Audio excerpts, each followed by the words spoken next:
Salatullah salamullah ala Toha Rasulillah. Yang mau kita bahas subuh ini adalah perjalanan kita berikutnya. Kalau haus, minum. Kalau lapar, makan. Kalau kepanasan, hidupkan kipas, hidupkan AC. Kalau kedinginan, pakai jaket. Selalu ada langkah antisipasi. Nah, yang mau kita hadapi ke depan ini apa? Yang akan kita hadapi nanti adalah yang pertama, sakaratul maut.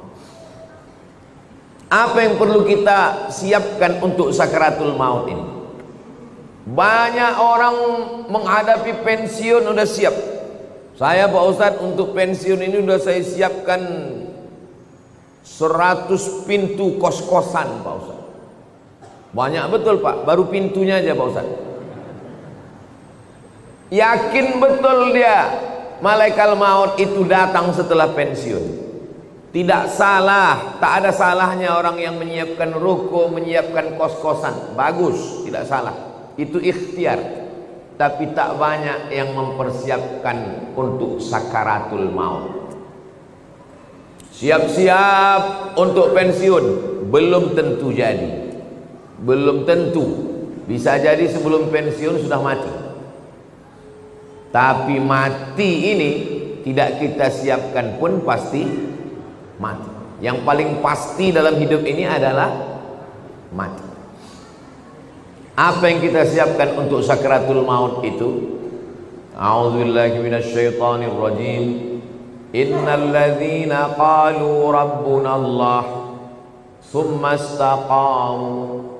Orang yang selalu menyebut Allah kemudian dia istiqamah, tatanazzalu alaihimul malaikah, turunlah malaikat waktu dia mau sakaratul maut, waktu ruhnya mau keluar dari jasad, turun dua malaikat. Malaikat yang pertama berbisik, alla takhafu, jangan kau takut. Karena rupanya orang mau mati itu takut. Takut sakaratul maut, takut azab kubur, takut mungkar nakir, takut titian siratal mustaqim, takut hisab, takut neraka, takut. Maka datang malaikat membisikkan, alla takhafu, jangan kau takut. Perasaan yang kedua orang yang sakaratul maut itu, wala tahzanu, jangan sedih. Rupanya orang yang mau mati itu perasaannya sedih. Sedih meninggalkan rumah, sedih meninggalkan anak, sedih meninggalkan bini, sedih meninggalkan BPKB, STNK, surat tanah, akte notaris. Sedih. Apa kata malaikat? Wala tahzanu, jangan kau sedih. Takutnya hilang, sedihnya melayang. Waktu itu hatinya kosong. Ketika itu malaikat membisikkan yang ketiga. Apa kata malaikat? Wa abshiru bil jannati allati kuntum tu'adun. Berbahagialah engkau mendapatkan surga yang dijanjikan Allah Subhanahu wa taala. Mudah-mudahan kita termasuk yang mati husnul khatimah insyaallah. Apa syaratnya? Apa syaratnya supaya kita dapat macam yang disebutkan dalam ayat ini? Syaratnya kata Allah, qalu rabbunallah tsumma istaqam. Istiqamah menyebut Allah. Bisa subhanallah, bisa alhamdulillah, bisa Allahu akbar, bisa la haula wala quwata illa billah. Afdalu dzikri fa'lam annahu la ilaha illallah.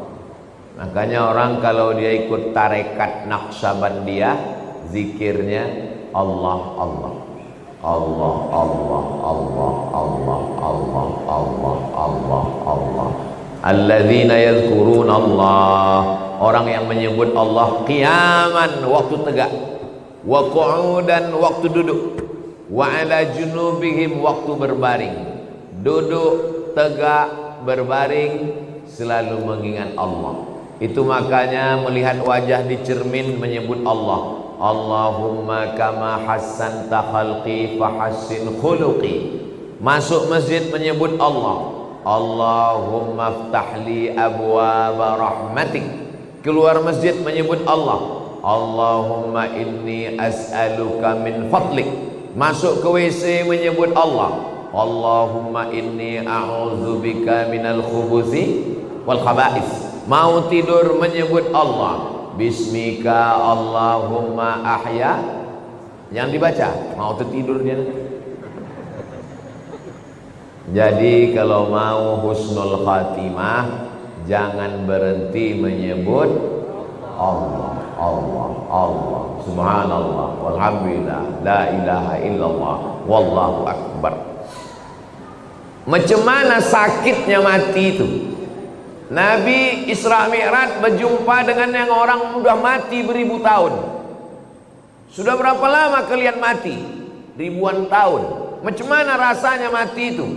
Macam kambing dikuliti hidup-hidup, macam mata kail pancing ditarik dari kulit yang basah, macam tebasan pedang beratus kali di tempat yang sama.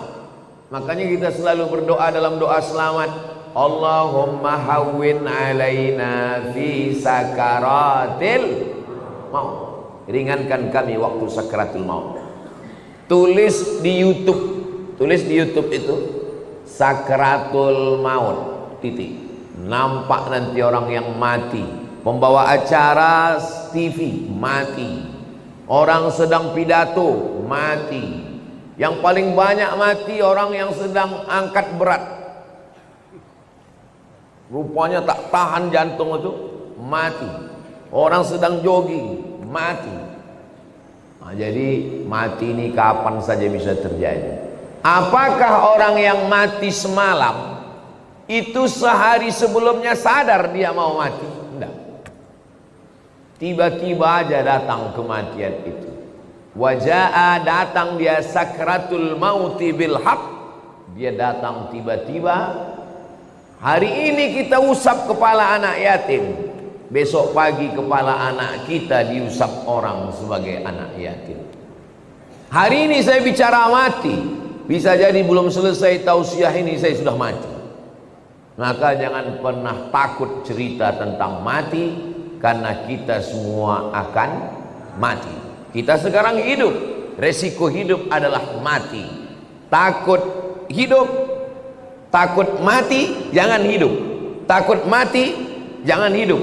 Takut hidup, mati saja. Karena ketika kita berani menghadapi hidup, berarti kita sudah berani menghadapi mati. Yang kita persiapkan itu adalah mati dengan husnul khatimah, insyaallah. Apa yang sering kita dengar, apa yang sering kita tengok, apa yang sering kita pikirkan, itulah yang akan datang waktu sakaratul maut. Telentang kita di masjid ini, maka yang kita tengok adalah alhamdulillah, alhamdulillah, alhamdulillahi rabbil alamin. Itu maka kaligrafi ditulis di dinding. Supaya apa?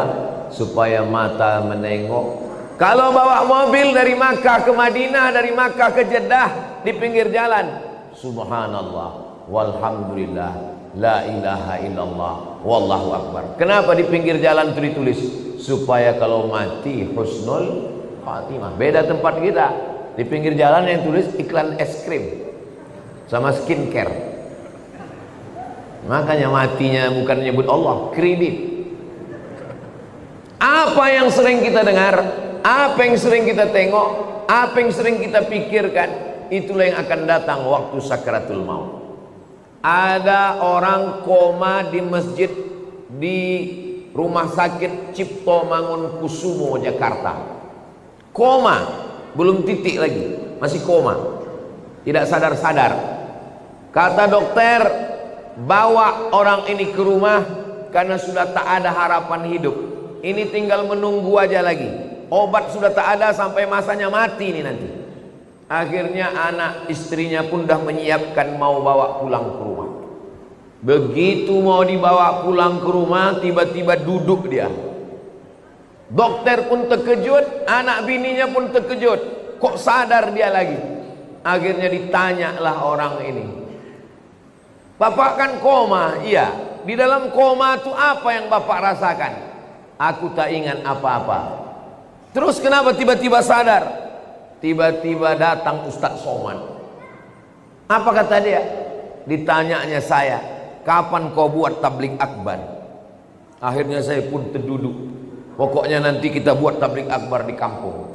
Akhirnya dibuatnya lah acara di tepi Danau Maninjau. Nama acaranya Pulang Basamo. Akhirnya saya datangi bapak ini. Dia dari Jakarta. Apa betul bapak koma di rumah sakit Cipto Mangunkusumo? Betul Pak Ustadz. Terus dalam koma itu apa yang bapak rasakan? Tiba-tiba Ustadz datang bertanya ke saya, kapan tabligh akbar? Itulah saya duduk sadar tuh Pak Ustadz. Lama saya menung. Jangan-jangan aku ini udah wali. Dua gendangnya, kalau tak wali murid, wali kelas. Saya ini orangnya rasional. Saya selalu penasaran, kenapa bisa saya datang ke dalam komanya itu. Lalu saya tanya dia, Bapak kalau pagi apa yang Bapak lakukan? Saya hidupkan handphone, saya dengar tonton YouTube Ustaz. Oh. Kalau Bapak sampai di tempat kerja apa yang Bapak lakukan? Kalau sedang kosong saya tonton lagi YouTube Ustaz. Kalau Bapak mau tidur malam apa yang Bapak lakukan? Sebelum saya tidur yang terakhir saya tonton adalah YouTube Ustaz. Baru saya paham. Apa yang selalu ditonton, itulah yang dibawa ke alam bawah sadar. Itulah yang datang waktu tidur dan waktu koma. Dan itu juga lah yang datang waktu husnul khatimah insyaallah. Rasional, masuk akal. Tanyalah sama pakar-pakar psikologi. Kenapa bisa itu yang terbawa-bawa? Makanya bapak-bapak pikirkan yang bagus-bagus aja. Jangan pikirkan yang waktu SMP SMA dulu. Mau dia mengigau tuh bawa ke malam. Tiba-tiba udah sambal belacan aja di muka. Maka saudaraku yang dimuliakan Allah Subhanahu wa taala, kalau yang kita pikirkan itu adalah akhirat, yang kita pikirkan itu adalah nama Allah, maka insya Allah kita semua mati dalam keadaan husnul khatimah. Nah, ruh kita keluar dari hembusan. Makanya orang yang mati itu biji matanya terbuka. Semua orang yang mati biji matanya terbuka. Apa yang ditengok waktu mata terbuka? Yang ditengok itu adalah ruh keluar dari mulut dan hidung. Dulu ruh itu masuk ke dalam jasad ini dihembuskan. Wa nafakhtu fihi min ruhi, aku hembuskan ruh. Rahaya ruhu, pergi berhembus. Ruh itu artinya pergi dan datang berhembus. Maka waktu datangnya berembus, perginya pun berembus. Ruh itu berjalan dari mulai ujung kaki sampai ke betis, naik ke lutut, naik ke paha, naik ke pinggang, terasa dingin, sejuk di kaki. Kalau ada bapak ibu yang udah merasa agak sejuk di kaki, tak lama lagi itu.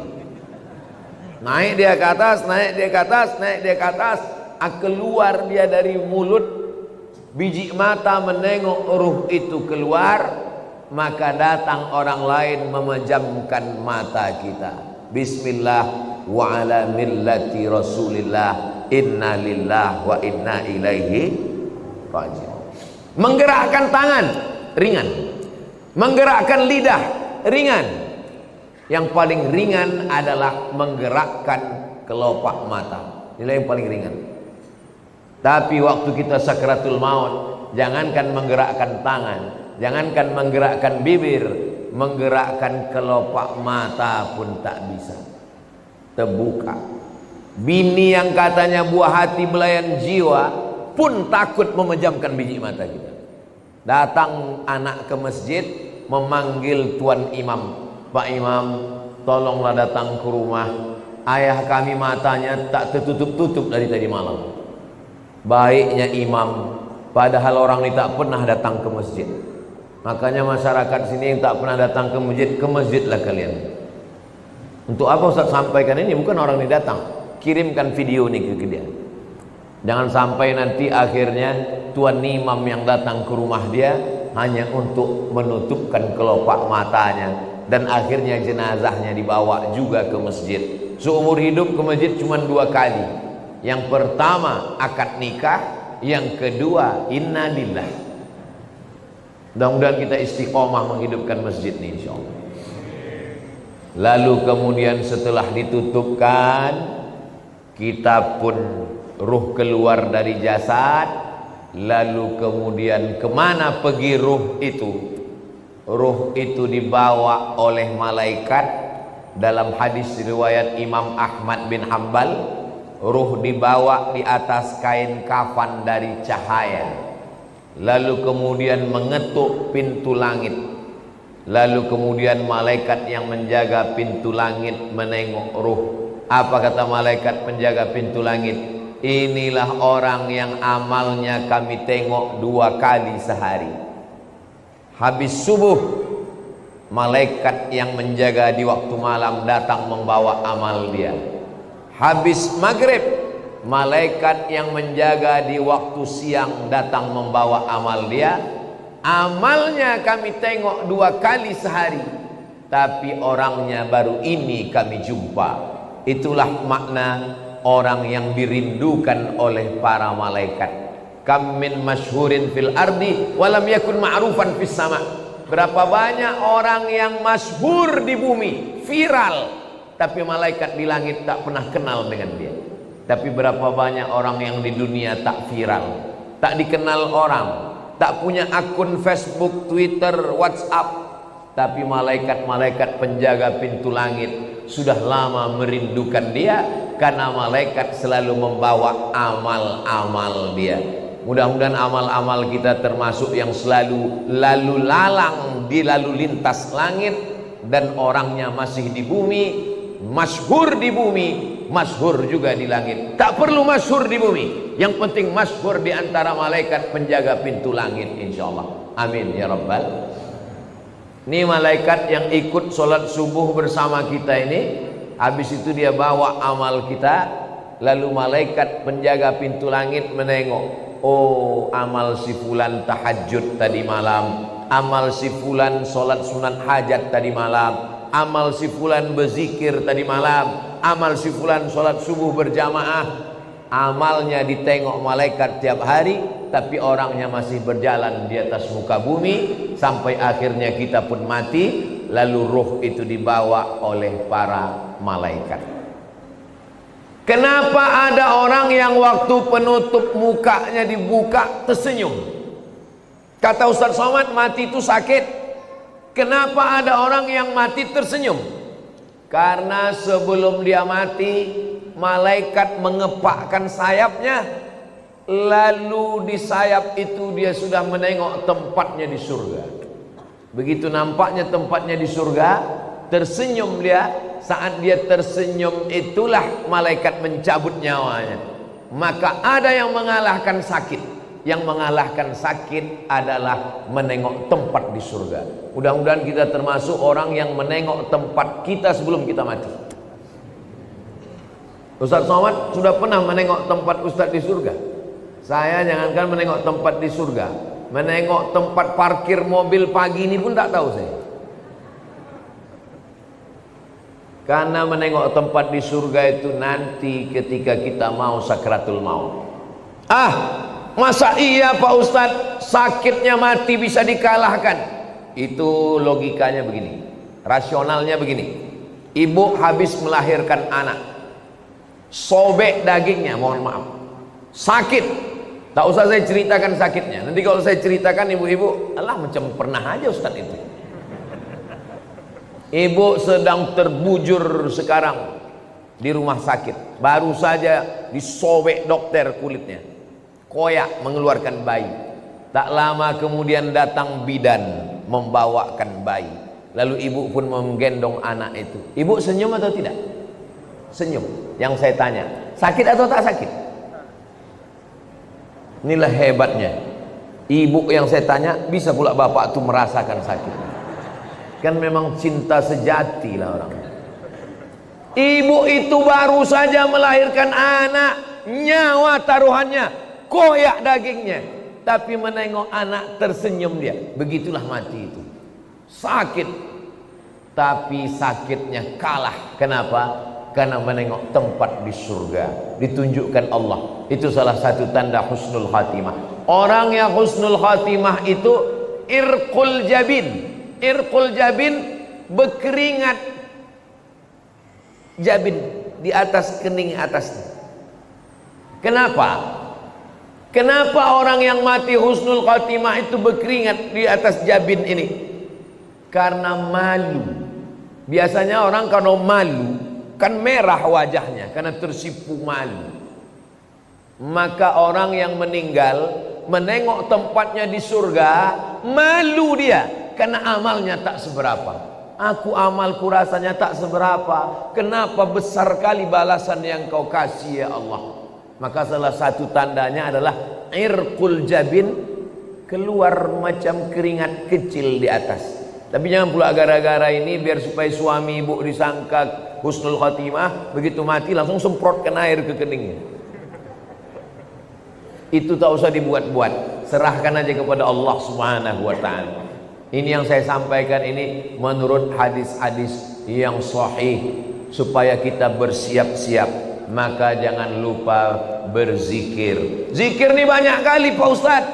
Kata guru saya Syekh Umar Al-Ma'ruf Ali, dia keturunan dari Syekh Muhammad Tayyib. Syekh Muhammad Tayyib ini murid langsung dari Syekh Muhammad bin Abdul Karim Samman dari Madinah. Kata dia, Abdul Somad, kalau kau payah memilih-milih zikir yang banyak, kau amalkan aja 3. Yang pertama istighfar, yang kedua solawat, yang ketiga la ilaha illallah. Istighfar itu membersihkan cawannya. Ini cawan kotor, kalau dituang air zam-zam ikut jadi kotor. Bersihkan dulu, membersihkan cawannya dengan istighfar. Astaghfirullahaladzim, astaghfirullahaladzim, astaghfirullahaladzim, astaghfirullahaladzim, astaghfirullahaladzim. Bisa 100 bagus, bisa 200 bagus, bisa 1000 bagus. Setelah istighfar baru kemudian wangikan dia, harum semerbak. Mewangikannya itu salawat. Allahumma salli ala Sayyidina Muhammad wa ala ali Sayyidina Muhammad. Allahumma salli ala Sayyidina Muhammad wa ala ali Sayyidina Muhammad. Setelah dia wangi, barulah kau tuangkan air. Airnya itu adalah afdhalul dzikri fa'lam annahu la ilaha illallah. Ini masalah zikir ini, jangan karena mau ngejar cepat lalu bunyinya tak jelas.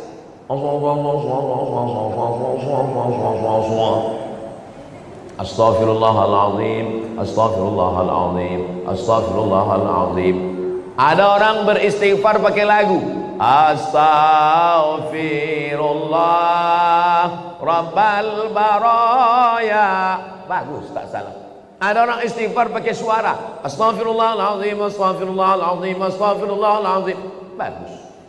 Saya Pak Ustadz lebih khusyuk kalau dalam hati. Bagus. Masalah berzikir ini, zikir kuat bagus. Jangan gara-gara zikir kuat sama zikir pelan berkelahi di masjid. Berkelahi antara zikir kuat dengan zikir pelan di masjid, sampai cerita itu keluar masjid. Apa kata orang luar masjid? Untung kita tak ke masjid. Coba kalau kita ke masjid berkelahi kan? Bagus kita di luar masjid nih lagi. Nah, jadi yang berzikir kuat silakan. La ilaha illallah, la ilaha illallah. Bagus, tak salah. Yang berzikir pelan bagus. La ilaha illallah, la ilaha illallah. Zikir kawan pelan, kita mau kuat, kita paksakan dia, kita ke telinga dia. La ilaha illallah. Apa mau kau kata dia? Kelahi kita dalam masjid. Saya Pak Ustaz terganggu kali saya sama zikir orang ini. Saya kalau udah dengar orang ini berzikir kuat, terganggu saya Pak Ustaz. Berarti ada setan dalam diri kau. Orang yang terganggu dengan zikir berarti ada setan. Zikir tidak pernah mengganggu kita. Sebagaimana kita mendengar suara bacaan Al-Quran. Kalau ada orang terganggu mendengar bacaan Al-Quran, itulah makna ruqyah. Di ruqyah dia biar keluar hantu setan dari dalam dirinya. Habis sakratul maut selesai, lalu kemudian kita pun masuk ke liang lahat. Tapi tadi ruhnya udah diangkat ke langit Pak Ustaz. Waktu jasad masuk ke liang kubur, maka ruh turun balik, dimasukkan Allah ke alam kubur untuk menjawab pertanyaan malaikat Munkar Nakir. Iya, kalau jasadnya masuk kubur, kalau matinya diterkam singa, kalau matinya di sungai Amazon, dimakan ikan piranha 1000 ekor, kemana pergi ruhnya? Kalau matinya tabrakan beruntun hancur macam daging kena blender, kemana pergi ruhnya? Maka nama alamnya adalah alam barzakh. Dia tidak disebut dengan dunia karena dia sudah mati. Dia tidak disebut dengan akhirat karena dunia masih ada. Pemisah antara dunia dengan akhirat namanya alam barzakh. Tengok dalam surat Ar-Rahman, bainahuma barzakhul la yabghiyan. Jadi ruh yang sudah diangkat ke langit diperkenalkan ke malaikat, diturunkan balik masuk ke dalam jasad untuk menjawab pertanyaan Munkar Nakir. Setelah itu ruh dalam genggaman kudrat iradat kuasa Allah Subhanahu wa ta'ala, maka ruh menantikan amal yang mengalir. Apa yang perlu kita siapkan? Yang perlu kita siapkan yang pertama, ilman 'allamahu wa nasyara. Ketika di alam barzakh disebut alam kubur, yang kebetulan ada kuburnya. Kalau kebetulan tak ada kuburnya, alam barzakh, mati hanyut, mati tabrakan, mati hilang, maka alamnya alam barzakh. Selama di alam barzakh itu apa yang mengalir? Yang pertama mengalir adalah ilman 'allamahu wa nasyara. Ustadz Marsofwan ceramah, ada program subuh apa namanya Ustaz? Pejuang Subuh Nongsa, dilanjutkan oleh anak-anak pejuang subuh Nongsa, mengalirlah pahalanya ke beliau. Bang Hardi Hud dosen sampai ke Indragiri Hilir, dosen sampai ke Sungai Guntung, mengajar ke sana kemari, mengalirlah pahalanya. Ustadz, tapi kami ini tak ustadz, kami ini bukan buya, kami ini bukan profesor Pak Ustadz, ilmu apa yang mengalir? Bapak jangan lupa ajarkan Al-Fatihah ke anak, ibu ajarkan Al-Fatihah ke anak. Saya hatam alif-alif, hatam Quran, guru pertama saya emak saya. Jadi sampai hari ini kalau saya ngajar di mana-mana, itu pahalanya mengalir ke almarhumah emak, ke almarhum ayah saya. Maka ibu kalau tak sempat, bapak kalau tak sempat, ajarkan Al-Fatihah ke anak, supaya anak sholat subuh, zuhur, asar, maghrib, isya, tahajud, witir, duha, dia baca Al-Fatihah, mengalir ke kita semuanya. Saya Pak Ustadz sempat juga mengajarkan beberapa ilmu Pak Ustadz. Ilmu apa yang bapak ajarkan? Ilmu santet. Minta ampunlah kepada Allah, mudah-mudahan lupa murid-murid itu, tak diamalkannya lagi, taubat dia. Itu maka sebelum mengajar tuh ajarkan yang baik-baik. Saya berharap ceramah ke sana kemari, mudah-mudahan ini diamalkan jamaah, mengalir ke alam barzakh saya insyaallah. Amin. Walaupun amal yang sikit aja, amal sikit yang diamalkannya, bismillahi tawakkaltu 'alallah, la haula wala quwata illa billah, mengalir. Yang pertama mengalir ilman 'allamahu wa nasyarahu. Yang kedua, waladan salihan tarakahu, anak soleh yang ditinggalkan. Bangun anak soleh itu malam, tahajud dia, berdoa dia, Rabbil firli wali walidayya warhamhuma kama rabbayani shaghira, mengalir pahalanya. Sekarang saya ceramah ini di Batam. Almarhumah emak saya, almarhum ayah saya menengok amal saya secara live. Mana dalilnya? Dalilnya Quran.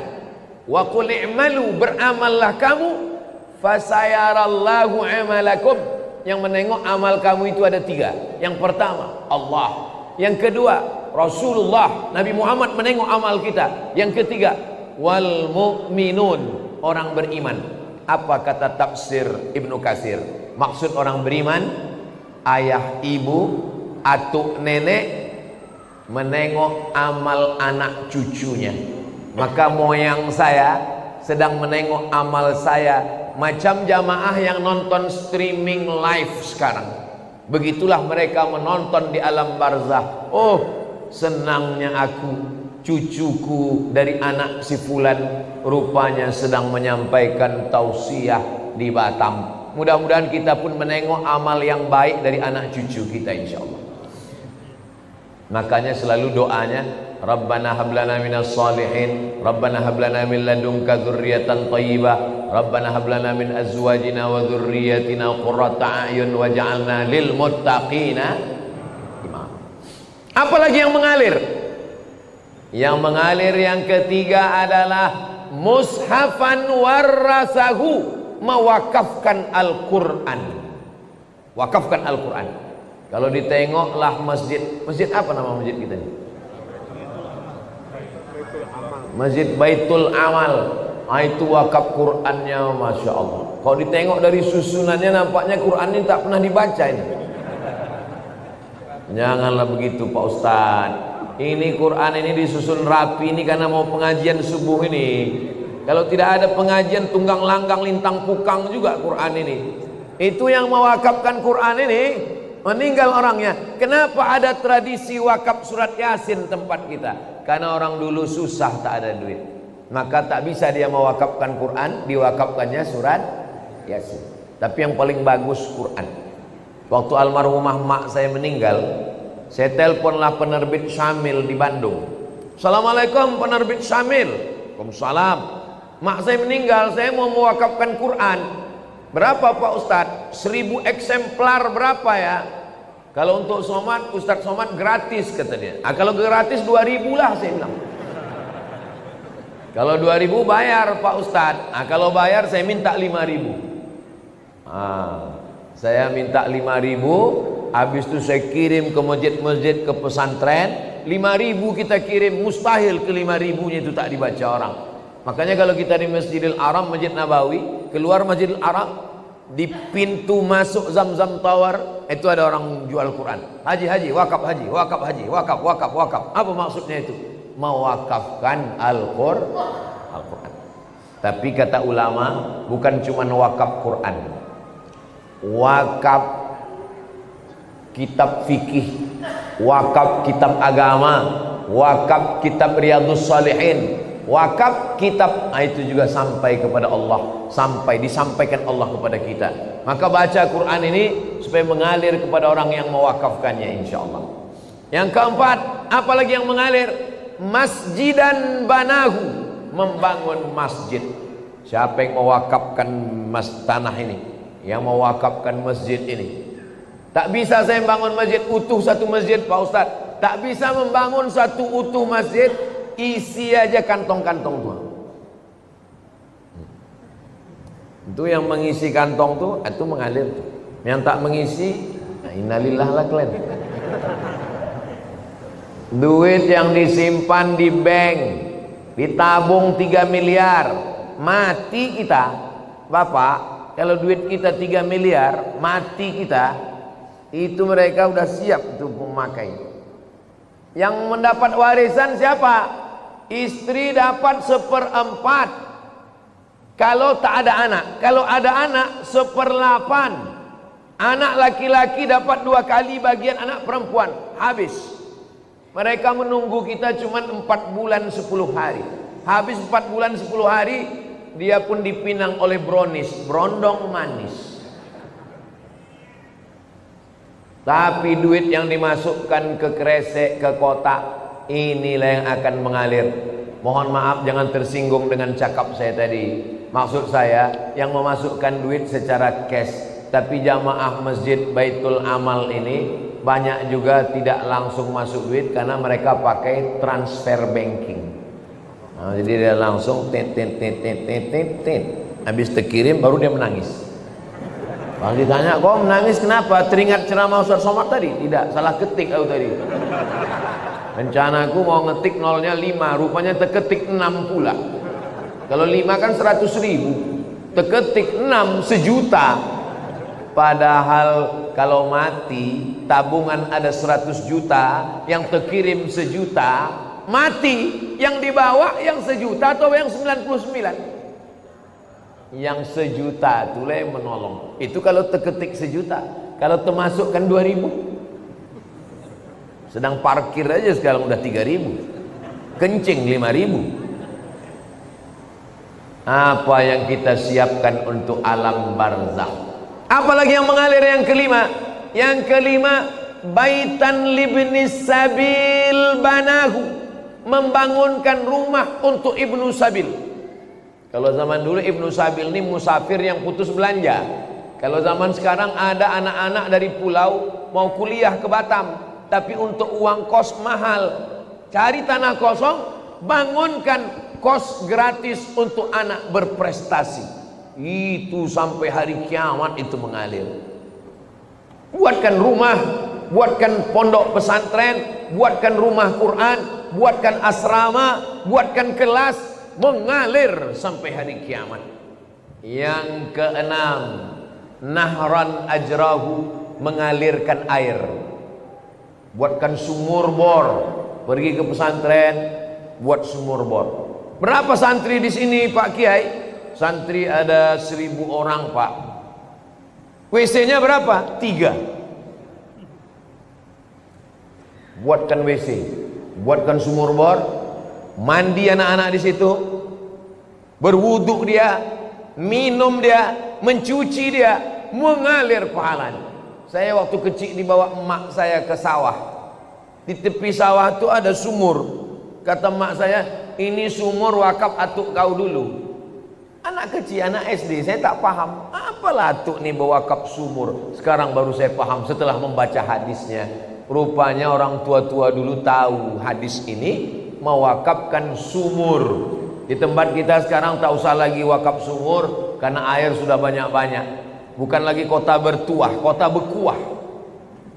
Saking banjir bandang. Maka cari yang kira-kira diperlukan umat, maka itu diwakafkan. Tong air besar, mesin air besar, filter saringan air. Nah, itu juga termasuk dalam golongan amal yang keenam. Amal yang ketujuh mengalir. Apa amal ketujuh mengalir? Shadaqatan akhrajaha fi sihhatihi wa hayatihi yalhaquhu ba'da mautihi. Sedekah yang dia keluarkan waktu masih sehat. Kenapa sehat? Karena kalau udah sakit orang memang udah ingat mati. Semualah ambillah ya Allah. Tapi kalau waktu sehat, bakhil, bin medit, bin pelit, bin kikir, bin kedekut. Tapi kalau masih sehat, orang pelit. Waktu masih sehat itu dia berikan, dia kasihkan, maka itulah yang akan menolong dia di hadapan Allah Subhanahu wa taala. Imam Syafi'i meninggal 204. Imam Syafi'i meninggal 204. Sekarang tahun 1445. 1446. Berarti Imam Syafi'i di alam barzah sudah 1200 tahun lebih. 1240 sekian tahun lebih. Sedangkan umur Imam Syafi'i di dunia cuman 54 tahun.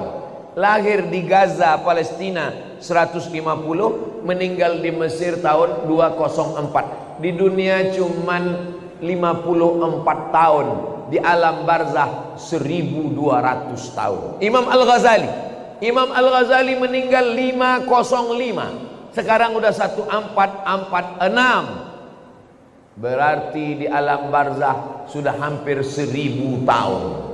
Maka kita ini lebih lama di dunia atau di alam barzah? Lebih lama di alam barzah. Apa yang sudah kita siapkan? Alhamdulillah. Bagi bapak ibu yang sudah menyiapkan 7 amal tadi, alhamdulillah. Saya alhamdulillah Pak Ustadz 7-7-nya udah siap, alhamdulillah. Saya Pak Ustadz baru 5 Pak Ustadz, alhamdulillah. Saya Pak Ustadz 1 pun belum, innalillah. Saya cuma bisa lewat ceramah. Tapi kalau Bang Hardi Hud jadi wakil wali kota dengan Cak Nur, itu ke-7 ini bisa dilaksanakan insya Allah. Amin. Yang pertama, apa tadi yang pertama ya? Yang pertama adalah ilman 'allamahu wa nasyarahu. Programnya sekolah mudah. Bisa. Guru fisika PNS, guru matematika PNS, guru kimia PNS, guru ngaji honorer. Coba angkat Honda. Kenapa tak Yamaha Pak Ustaz? Honda itu maksudnya honor daerah. Yang selama ini honornya 300.000, gajiannya 6 bulan sekali, dipotong sunat masal. Kenapa tidak dikasihkan dia pakai APBD? Bisa. Bisa apa tak bisa? Bisa.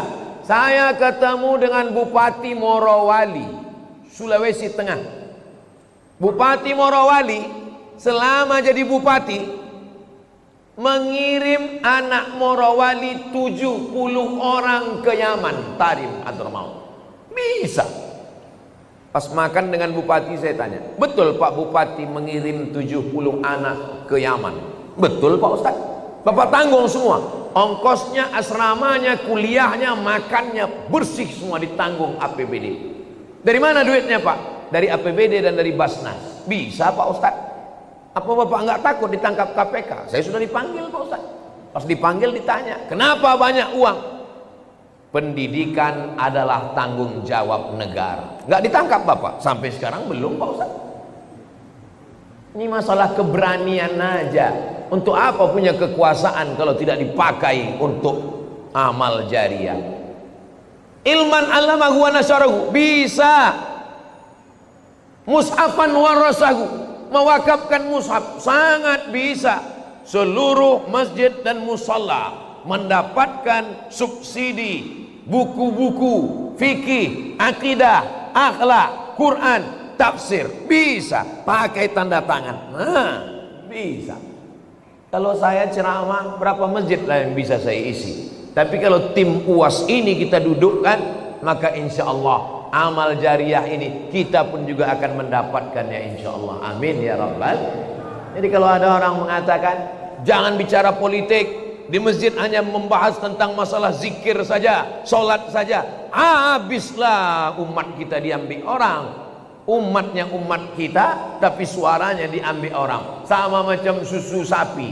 Kata orang susu kambing, padahal susu sapi. Sapi punya nama, sapi punya susu, kambing punya nama. Saya tidak mau begitu. Jamaah di mana-mana saya arahkan. Masalah dia mau dengar tidak dengar, yang penting saya sudah sampaikan. Kalau tuan pergi sholat Jumat, jangan lupa bawa kain. Kalau sudah ada tim Ustadz Somad, jangan lagi pilih yang lain. Allahu Akbar. Jadi yang kita bahas subuh ini, tadi saya mulai jam 5, sekarang pas jam 6. Selama 1 jam ini yang saya sampaikan adalah baru 2. Persiapan sakratul maut, dan setelah itu adalah apa yang kita siapkan di alam barzah. Habis alam barzah, kiamat. Apalagi yang kita siapkan? Nanti kita lanjutkan setelah pelantikan Bang Hardi insyaallah. Cak Nur dan Bang Hardi.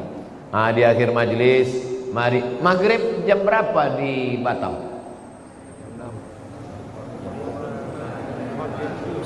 Jam 5.55. Jadi jam 5.55 sudah boleh sholat sunat isyraq. Kalau tak tahu jam berapa matahari terbit, untuk daerah Sumatera tidak sama dengan daerah lain.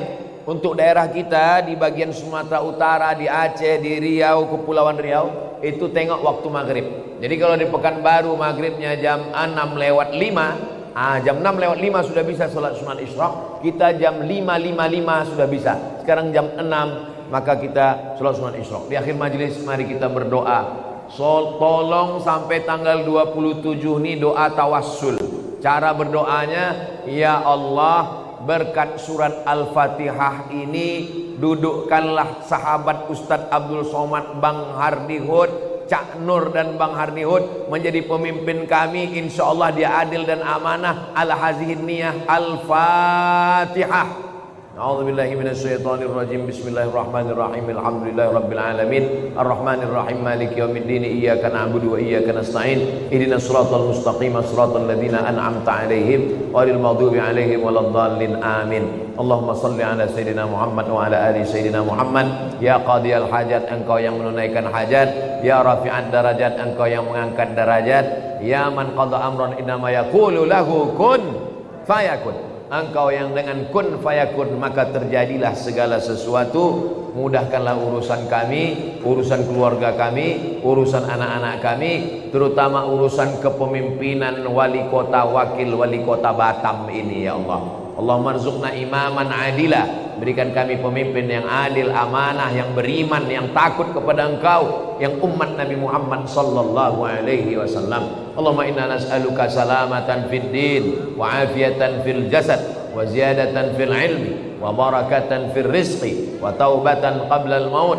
wa rahmatan indal maut wa maghfiratan ba'dal maut. Allahumma hawwin alaina fi sakaratil maut wan najata minan nar wal afwa indal hisab. Rabbana atina fid dunya hasanah wa fil akhirati hasanah wa qina adzaban nar. Wa sallallahu ala sayyidina Muhammad wa ala alihi washabihi wasallam walhamdulillahi rabbil alamin. Taqabbalallahu minkum minna wa minkum taqabbal ya karim. Salat sunat isyraq 2 rakaat. Usolli sunnatal isyraq raka'ataini lillahi ta'ala.